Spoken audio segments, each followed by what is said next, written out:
good morning, good afternoon, good evening, depends on wherever you are connected from. My name is Emmanuel Adegbola, and I'm so excited to co-host today's show. And I want to say happy Mother's Day to all our mothers out there and also our mother in the panelists here.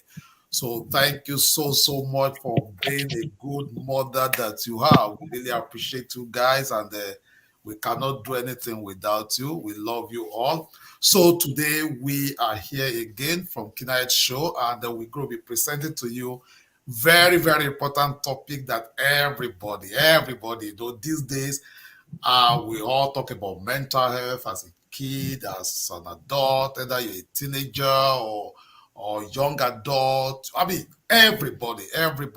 And this is a topic that most people didn't really, think about. They didn't even used to talk about it. Not only say that there's so many things we do right now has to do with mental health. So we have professional in the house that is going to be discussing that with you, and also our host herself. She is a mental health professional. So let's bring in our guest to introduce himself. Over to you, Chief. My name is Eddie Oswabo. I'm a psychotherapist who has been practicing for nearly 23 years. I specialize in mental health as well as in chemical use disorder. We see people from all ages. We also educate. We also precept. So this is what we have been doing for some years now. So it is my pleasure to be in Keyna Health Show, a wonderful lady, a very beautiful program. I'm excited to be in it, to share the little we know in the field of mental health and substance use disorder. Thank you very much, co-host. Awesome. And of course, our co-host is still driving, and I believe he can say hello even as he drives. Mr. Alex, you want to say hello to us? Yeah, hello to everybody. Our esteemed viewers, and happy Mother's Day to everybody. Awesome. And without any further ado, let's bring in our host. But before that, we just all want to say, both virtually and in person, to say happy Mother's Day to Dr. Keyna. I'm not saying this because we're on this show. You are a mother indeed. And on behalf of all the panelists that have been right on this show, we want to say happy Mother's Day.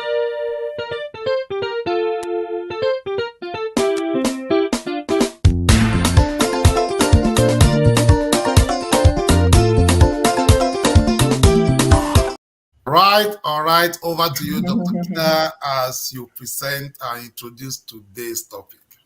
Thank you very much, and happy Mother's Day to our viewers from all over the world. I know it's only Mother's Day in America. I think those in London and Nigeria have already celebrated their Mother's Day for the year. They celebrate 4. Say that again. I said they celebrate 4 in Nigeria. They celebrate I 4 know. Mother's Day. Yes. They celebrate whenever any country is celebrating, as a matter of fact.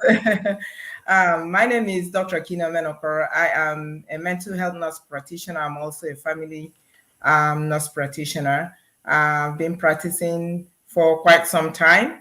I'm happy to be here today to present to you this life-challenging topic that almost every one of us have experienced sometime in our lives. And I'm happy that Mr. Eddie Oswabo is here today with us. He was my preceptor. He's actually still my mentor. I learned so much from him. He's been practicing mental health for a very long time.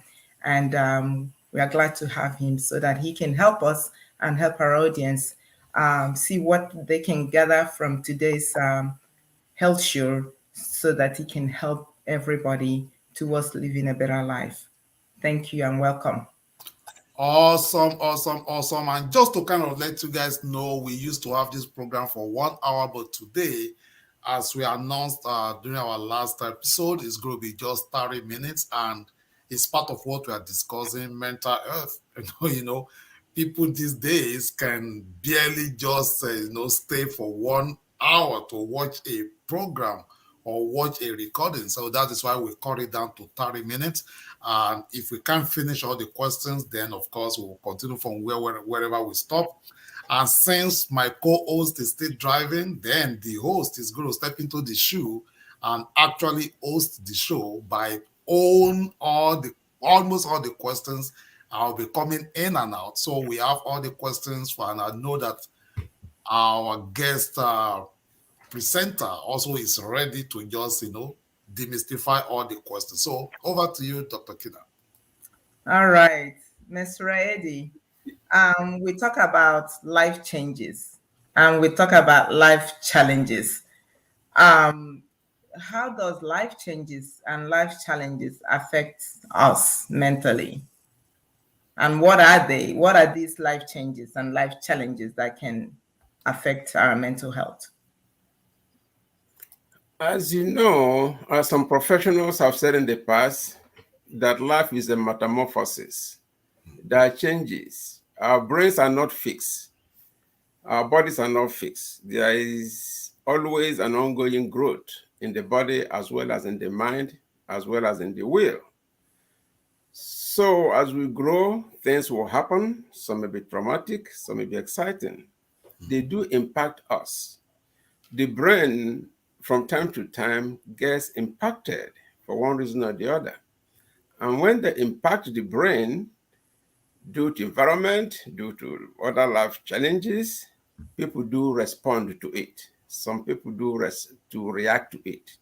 So in the light of that, we encourage people to be doing mental health examination as they do their physical health examination. And for example, if things are not going the way it's supposed to go, maybe that's a time for anybody to say, what is going on here? Could it be my emotions? Could it be the situation? If so, where is my psychotherapist? Where is my medical providers? Where is my nurse practitioner, my psychiatrist? So things that happen in life definitely affect everybody. Thank you. Thank you. Just a follow-up question on that. How would you then describe mental health?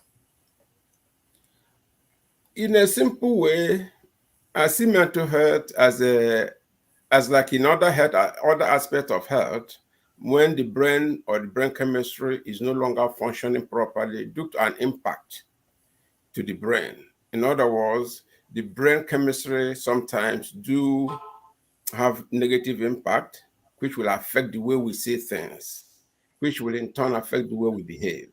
So in a short term, mental health, if it is healthy, is what the population calls normal. If it is abnormal, then when we say the person has mental health challenge, when they are no longer doing what they used to do, when they are no longer performing to the optimum because of the health challenge, that's what we say the person has mental health challenges or mental health issues. Thank you. Thank you.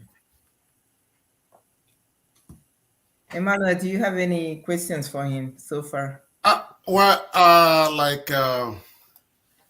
To be honest, it's of recent, as I said, that I began to really, small thing like this. Now people are talking about mental health.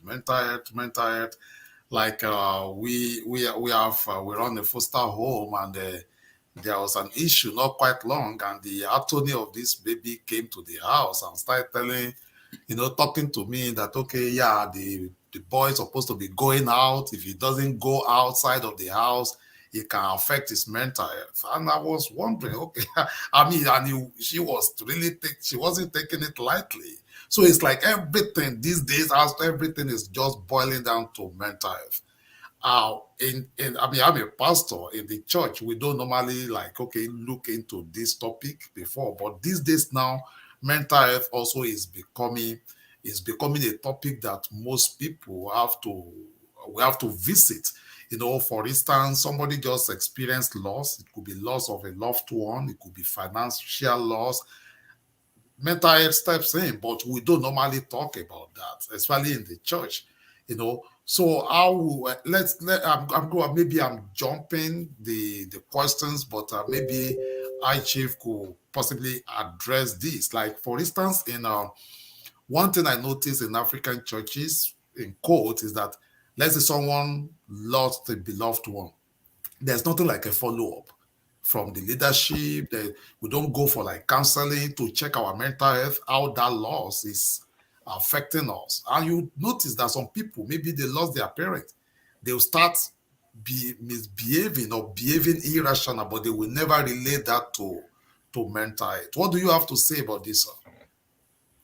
As I said, there's mental health alteration. The brain chemistry can be traumatized. For you, it may not be as serious. For the other person, it might be. Once the brain chemistry is impacted, adversely impacted as a result of a situation, the person will then begin to manifest, will begin to show the signs and symptoms you described. For example, I had a client in my clinic. This guy cannot stand grinding machine. Wow. When his mother is grinding something, he will go crazy. Another client cannot stand cars driving by their house. They live close by the road. It was in our clinic we discovered that there was an accident in front of their house, a car accident, when he was a little boy. Now he can't stand cars driving by in front of their house. You see, that accident traumatized his brain. So he can't stand cars driving now, even on regular roads, other places. So when they come to our clinic, that's when we do desensitization. We have to now reprogram their mind and their brain to stand cars passing by their house, to stand the mom grinding in the kitchen. Point being, yes, the brain can be impacted, as in somebody can have a wound in their hand. When they scratch it, the wound begins to bleed again. Brain is the same way. The brain is not one-time fix. Things do impact the brain. In your own example, yes, the death may have traumatized the person. Unexpected, very impactful. Then they come to us, we help them walk through it. Yes, it does happen.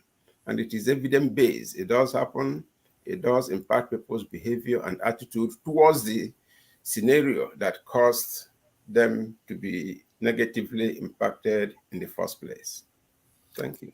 Wow. So before Doctor ask another question, so what are the most common types of mental health prevalent in our society? I mean, when I say in our society, like maybe in a African American community or even Nigerian community in quotes, what are the common ones that you feel that people don't normally maybe talk about or they don't address the way they're supposed to address it?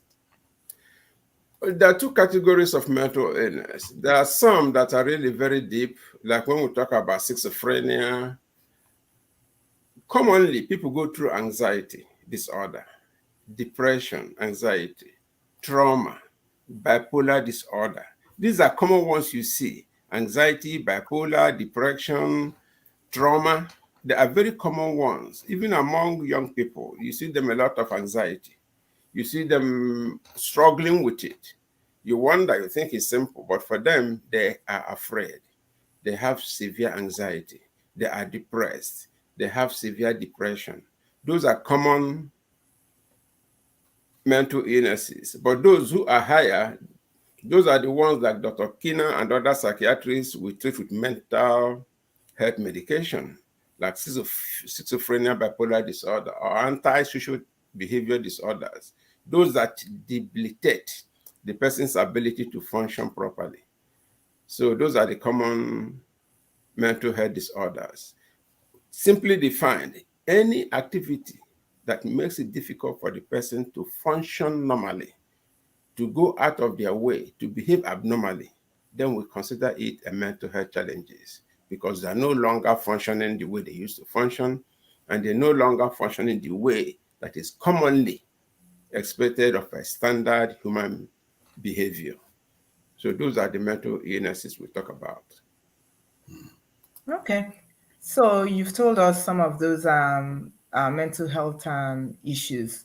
How would one know that apart from anxiety, depression, and those other health challenges, mental health challenges, what are the initial symptoms that people would experience or exhibit? Okay, if we take the issue of anxiety, for example, when somebody, for example, let's take a young person for an example, all of a sudden they don't want to drive. You ask them, you know how to drive, why are you not driving? Then you may begin to suspect that something is going on in their mindset, in their psych chromosome. Something may have been impacted. Another example, for a young child who is very excited about going to school, who is very excited about sports, all of a sudden, they can't wake up in the morning to go. You wake them up to go. They don't want to go anymore. They hate going out. They don't want to see the daylight. Then it stands to reason that something is happening that we need to sort out. Usually, it is of mental health nature. Thank you. Okay. So, talking about mental health and some of all these symptoms that we just talked about, I want to be specific about depression, because many people, maybe they are depressed, but they don't know that they are actually depressed. So, what are the signs and the symptoms that one should look out to? How can somebody know that, oh, I'm going through depression or I'm depressed? How can they really know? If you are a partner, you may notice unpredictable irritability. You may notice loss of interest in things they usually enjoy. You may notice them sleeping longer than normal or not sleeping at all.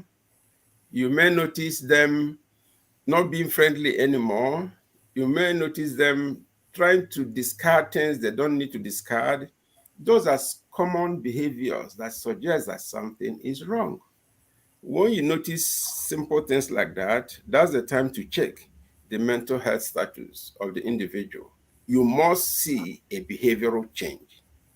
You must see something that is not normal. That's how you begin to see the symptoms that you need to check. Okay, so following up with that, that is you see. What about that person? Is it possible somebody recognize all those things by himself or herself? They know it, but they don't know what they're going through. It's like me, who is not a medical doctor. I may have a headache. The headache may be a symptom of another illness. I can only tell you I'm having headache. But when I go to a physician will say this headache is a symptom of another illness. This person may say, I'm not interested. I don't want to know. I don't know. I don't care. I don't care if I lose my job. I don't care if I'm fired. They may be saying that they know they are not comfortable, but they don't know the extent of the discomfort. Did that make sense to you? How they may know, but not quite sure of what they are going through. Thank you. What are the triggers of mental health? What triggers mental health? Commonly, they tell us there's some genetic composition. As I said earlier, there could be situational factor to mental health. As the host said earlier, somebody lost their loved one. All of a sudden, they feel that this life is not worth it, and they begin to behave as such. So what triggered it is the loss of a loved one. Or somebody may have gone to a war, may have experienced a traumatic accident. All of a sudden, they don't want to drive. That means that is the trigger of their chemical imbalance. You see, the brain can be modified. As I said earlier, the brain is not permanently fixed. Circumstances can modify the brain. It can be different thing for different people. I don't know if that answers the question directly. Yes, it does. Yes, it does, in part. But also, which mental health is most challenging, or are they equally as bad? It's different for different people. For example, we see autistic individuals in our clinic. Sometimes I say to myself, autism must be the worst. Mm. Sometimes we see some schizophrenia. Sometimes I think schizophrenia is the worst. At the same time, whoever is dealing with others as simple as anxiety or autism or schizophrenia or attention deficit hyperactivity, they are seeing it as bad as they may say this is the worst. That is why we refer them to the expert so that they can treat it as they see it. Because somebody may say, okay, for the bipolar, I'm fine with it. When he's high, I deal with him. When he's low, I deal with him. But for the other person, that's the worst thing that ever happened to them. So I think it depends on what the person is going through and how they're handling it. Mental illness is mental illness. Another example, somebody has headache. He can't do anything as a result of the headache. Somebody has a stomach ache. He cannot perform as a result of the stomach ache. So would you tell me my headache is nothing and your stomach ache is something? We don't see it that way. We see them as illness. We want to treat them. We want to manage them. I hope that makes the point for you.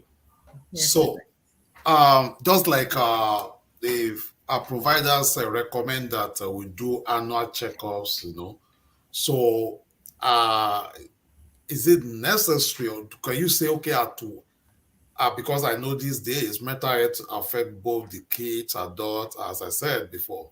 So are you now saying that it's necessary that you do mental health check? Like, is there anything like an annual mental health check, if I could ask it that way? That's a good question.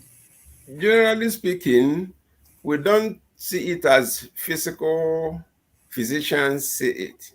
When we begin to see a sign and symptoms, that's the time for you to check yourself. As I said earlier, with an example, you sleep longer than normal. You don't sleep at all. That's a sign that something is wrong. Or this person begin to give away important things to them. What is going on there? So ordinarily, we don't just say, go and check yourself in every month or every May of the year. We don't see it that way. We like to address, since we want to start to look at it from behavior, because mental illness has a very serious behavior component. So we will not see anybody just because it's May of the year. We don't. And some doctors also, physicians, when they see some clients, they can do the blood work and begin to say this person is acting out because of thyroid problem or because of any physical symptom. Then you can check yourself out also how they are dealing with that medical problem. Overall, we don't do as you do your annual checkup, like in physical medicine. Thank you. So what about anger? When you see someone just start becoming unnecessarily angry, could that be a mental health issue? There are different types of anger. If you slap somebody, they may react as a result of the slap. There's the clinical ones is what we call anger explosive disorder. Yes. We run into that in our clinic. These are people internally, they're always upset, they're always angry, and you can't tell what is causing that. It's like an internal turmoil. I guess some young people, even adults, they say, I'm angry, I stay angry. What causes it? I don't know. Yes, those are clinical anger problems. We define them as anger explosive disorder. Yes, they can be treated with behavior modification, cognitive behavior therapy, as well as with medication if they can't adjust their behavior as a result of the internal turmoil. Like these days also, suicide thought is very, very common. Like somebody might just be driving and maybe on top of a bridge and just be thinking, maybe I should just jump down. I mean, that's a suicide thought. It could be as a result of maybe what is going on in that person's life, or what has gone on in that, or what is even happening in the society. It might not even be like a personal thing, but someone doesn't just see light at the end of the tunnel. Someone doesn't just see why he or she should live. So what will you say to that kind of a person if that person if that person continuously having that kind of a thought? How will you advise, or what will you advise that person? Two things could be playing even more. The person may be going through what we call paranoid ideation. The person may be thinking that something is after them. This person may be somebody who is suffering from schizophrenia, where something is telling them, jump the bridge, hurt somebody. You've seen it in the news, where somebody said, somebody asked me to do this. They asked me to stab my children. They asked me to sacrifice my children. When I was doing my clinical some years ago, we got a report of a client who just went on the bridge and said that something told him that he can fly. And he really flew and fell from the bridge. So we know that was schizophrenia he was going through. So when you see that sign, you know that it is severe mental disorder. And they are responding to inner voice, internal stimuli, telling them, do this, do that. Yes, that's a severe chemical imbalance in the brain, which is as a result of possibly schizophrenia disorder. So those are the things we see when we hear about those kind of behaviors. Wow. Well, to all our viewers at home, just as it has been announced before, we used to have this program for 1 hour, but going forward, it's going to be 30 minutes, and I think it's very, very important. Even going back to the topic we are discussing, mental health, many people have ADHD or so impatient to watch long videos. And so that's why we're going to be cutting this program today for 30 minutes. So watch out possibly for part 2 of this session. But before I hand over to the host, there's one question I want to ask. I know science don't believe in anything spiritual, but now, how can you differentiate someone that is under spiritual attack? Like, I'm from Africa, so I believe in that. Some might not believe, but that is possible somebody might be under spiritual attack. So how do you differentiate between that and this mental health issue that we are talking about? What somebody believes or doesn't believe does not rule out the reality. The reality is that we are made of different components. Spiritual part of human being is part of life. Mental and physical are also part of life. There are cases, personally in my clinic of nearly 20-something years, that people will see that we can comfortably say, this thing is not only mental health. It got to be something more. Say, for example, I refer you to Dr. Menoko. She's done all the medication possible. She refers you to a psychiatrist. She gives you all the medication possible. And we can't see any organic brain problem. Then you can know that the person is having something more than mental health. I've seen clients come to my clinic and tell them what the spirit asked them to tell me. I've seen people come to my clinic, I tell them what's going on. I give them homework assignment. They come back and tell me that the spirit said I should shut up. I'm talking too much. And they behave accordingly because the spirit told them that I'm talking too much. Because I told them, tell that spirit that for 56 days, it has not helped you. Tell that thing to leave you alone. That's not helping you. Then he went back and came and told me that the spirit said he should tell me that I'm talking too much. So yes, in psychology, even in psychotherapy, we recognize spiritual aspect of human nature. Yes, wow. There is. Wow, it's been an awesome time, and I think I know we still have some questions that we're supposed to ask, and at this point I'm going to be handing over to Dr. Keyna. But before that, it's so nice to have you once again, sir, and to all our viewers, I hope you will share this video. You don't know who you might be helping. Honestly speaking, many people are going through a lot and they don't really know that they are going through this. But somebody might just stumble on this video, watch it, and reach out to all our professionals in the house. So if you don't mind, sir, once again, before the host round off today's show, can you tell our viewers how they can locate you and what to do again? Yes, I'm a mental health professional. I'm a founder of 2 programs. I do mental health treatment as well as substance use disorder. I train students, I supervise counselors. That's what we do. And we are here in Mesquite, Texas, and we do visual health as well. As I said, that's what we do. We've been doing treatment of mental disorders and substance use disorder for some time now. And we're beginning to think at this time that it must be a vocation for us. Thank you. Awesome, awesome, awesome. It has been an exciting moment once again. My name is Emmanuel Adigbola, and I'm so excited to co-host today's show. Mr. Alex has disappeared. He was driving. Okay, I see him just coming back. Okay, he's here. So I believe he's going to say hello in person and the Happy Mother's Day once again to all our viewers before the host round off today's show. Over to you, Mr. Alex. Happy Mother's Day to everybody. I'm sorry I was stuck. There was terrible traffic on the road. Thank you. You're all welcome. And I hope it did not affect your mental health, even as we It did because I missed my road too. I missed my road. Okay, Dr. Keyna, over to you. Well, it's been a very short but very impactful show today, talking about mental health.